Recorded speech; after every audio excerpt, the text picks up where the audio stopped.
We should be live. Okay. Alright, Brad, I need to fix your... Perfect. Is that how you're sitting? Okie dokie.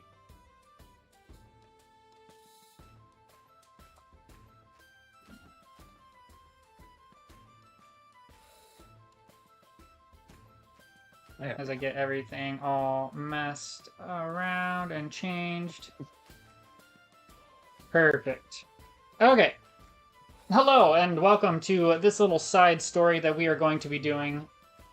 We are down 2 players, so we decided just to do a little something with the rest of our group. We're going to be playing through what I call Ravenloft.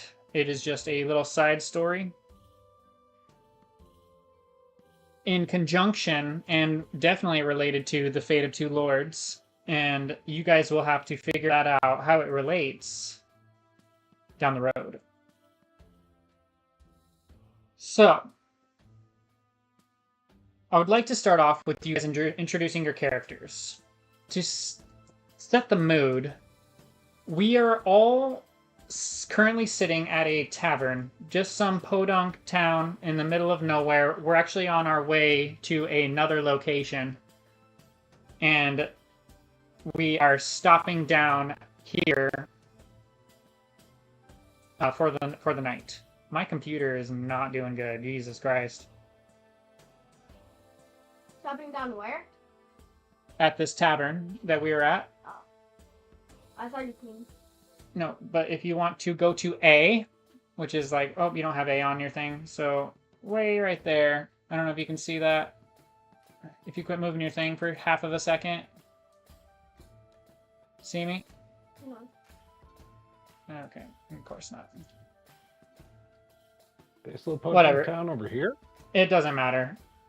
So, I would like to introduce you guys to introduce yourselves. You guys are currently just sitting at a table, and Jake, why don't you go ahead and start this off? Who are you? What do you look like? And what is something that you would notice about your character right off the bat? My name is Frey. I am a ASMR paladin. My armor has ancient runic, a combination of runes, sigils, and Enochians carved all across the chainmail and on the shield and plating. What you can see of me is I have a lighter white and a white, let's go a grayish white hair color from what you can see of it, along with some green tint to it. Some believe it could be tinted, it could have been dyed by herbs, or it could be a natural tonage to it with little slight specks of red in it as well. My face itself is covered with bandages over most of my visage. You can see my eyes glowing more hazel yellow through it, indicating a more divine state. So basically a bandaged face with my eyes being the only thing that really shines through and my hair exposed. And the armor itself is pretty good. I could have a chainmail hood go over with the Enochians, but right now it's down. And I'm just at the bar drinking a little bit of what would either be ale or mead, with ironically through a straw to go through the band-aids. I carry a mighty shield on my back, and underneath it you can see a great axe. I have gauntlets. I am a paladin, Oath of the Watchers. I have made a journey across lands to improve my skill, and that is my appearance and quick form so far. Frey, you are currently sitting at the bar awaiting the barkeep to hand you 2 other ales that are for your other friends. You grab one in each hand and put the other in between the other 2 and pick them up, and you spin around to walk back to your table. As you sit down next to your friends, you're sitting next to 2 other people. Ty, go ahead and introduce your character. Who are you? What do you look like? and what is something that we would know about your character, just from a glance? My guy's name is Lambda. He is a tiefling warrior, or sorry, Fighter. allergies are kicking me. Fighter. He's really tall at 6'5", and deep, like a bulky physique. So, white medium hair with a chin strap beard. He has tricorn hat on top with a heavy coat with like shoulder cape. On each side of his hips is the sheaths for his sword, and he's got like basically the full pirate captain look to him. Perfect. Oh yeah, deep blue eyes. Lambda.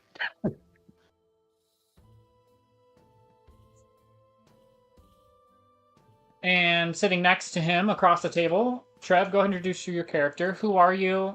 What do you look like? And what's something we can tell just by looking at you? My name is Frost.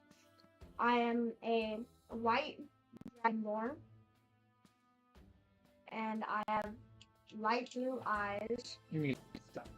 Yeah, I know. And something that you notice about me is that I'm covered in white scales.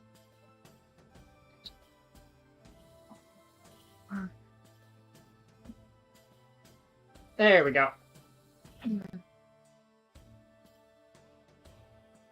Anything else? No. We can just tell that you're covered in white scales. Yeah. Very descriptive.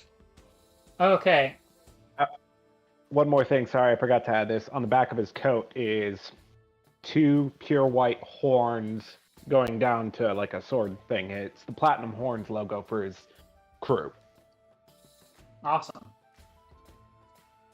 All right. So, Frey, go ahead and roleplay as you are walking towards the table to your friends. Perfect. And on another note, I'll get into it in a bit, but it'll be relevant in a little bit. Anyway, yeah, I start walking over to the table. I see my other companions, the younger ice dragonborn, white as frost, and then the large built warrior tiefling. I set the ales down, and then I say, "Come, companions, let us toast for a journey we make. An adventure awaits." Take his cup that he's offering to me. Aye, this'll do nicely. To your health. And just... To my health, as I put my hand to my bandaged face. You can almost, as I do that, you can briefly see a light glow from me adjusting the bandages as I kind of just wince a little bit from the power of what I am. I'm like, ha ha ha.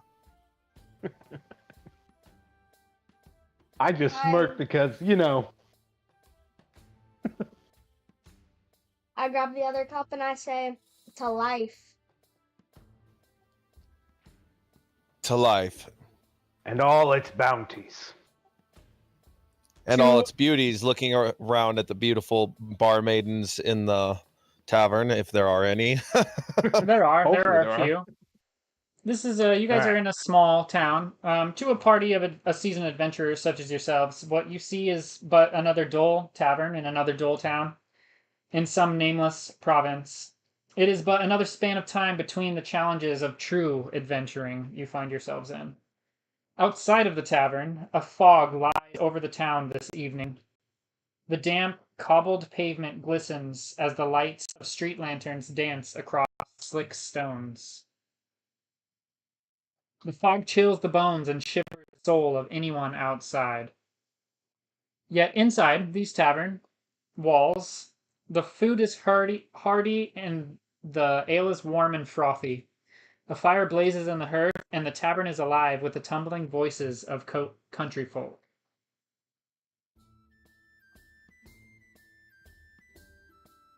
Suddenly, the tavern door swings open, and a hush falls over the room. Framed by the lamplit fog, a form strides through the doorway. His heavy booted footfalls and the jingle of his coins shatter the silence. His brightly colored clothes are draped in loose folds about him, and his hat hangs askew, hiding his eyes in shadows. Without hesitation, he walks up to your table and stands proudly in a wide stance with folded arms. He looks down at you and he smiles with a golden tooth.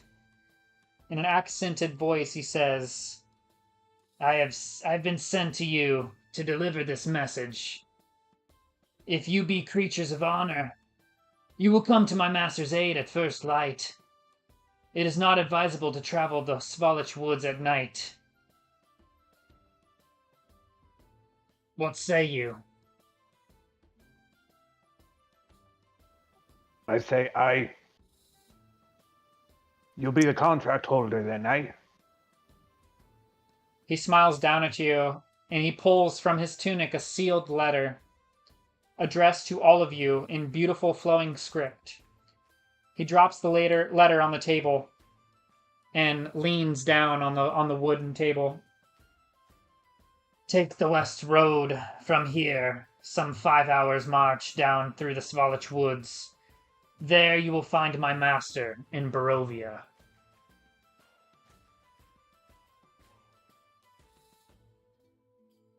Amid the silent stares of the patronage, the gypsy strides to the bar and says to the wary barkeep, "Fill the glasses, one and all! Their throats are obviously parched." He drops a purse heavy with gold on the bar. Everyone cheers. And with that, he leaves.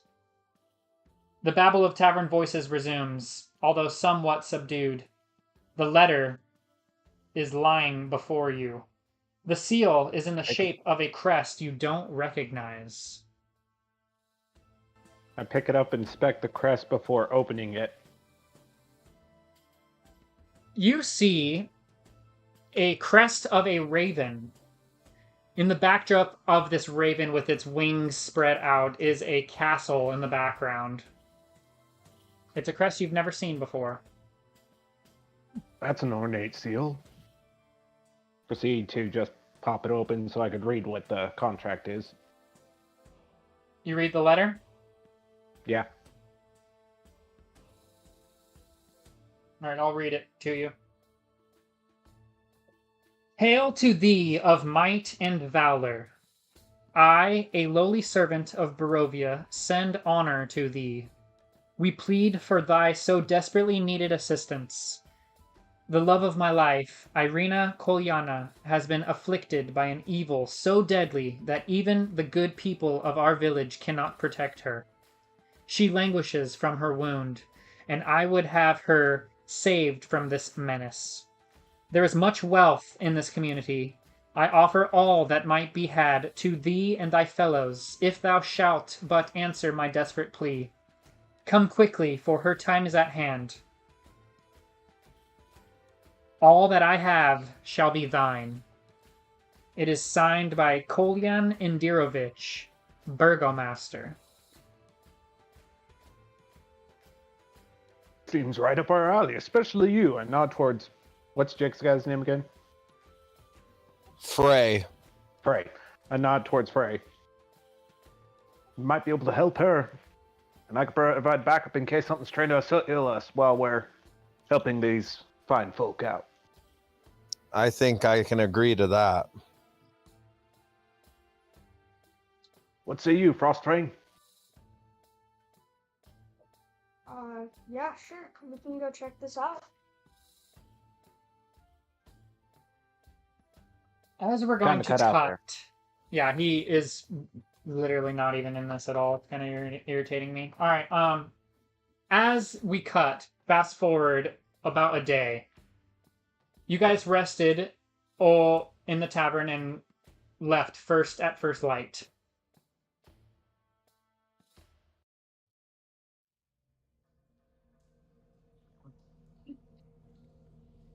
You So we're on the follow... road trip. Yep, you follow the road, and on the map, if you go to the eastern edge, like right on the east, I'm pinging, so if you're moving, you can't see it. Literally right on the eastern, the only road on the east.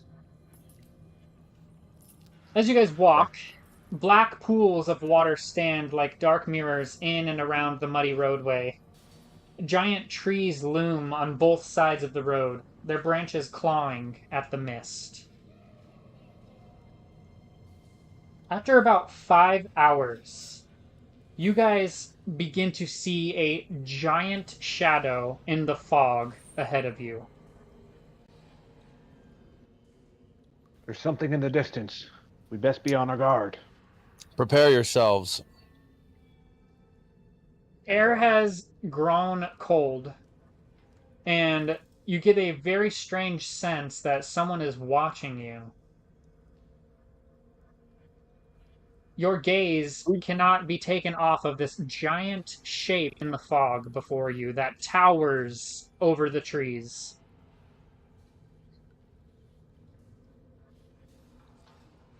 I'm going to try and figure out what the heck that thing is. Let's see. Can I? We use with our night vision. Can we see it a little more clearly if we focus? You cannot. It is currently still just a massive shape in the fog off in the distance. You guys are maybe about 200 feet away. That thing must be huge. Approach cautiously, while keeping our wits about our surroundings, not to overly focus and then get jumped.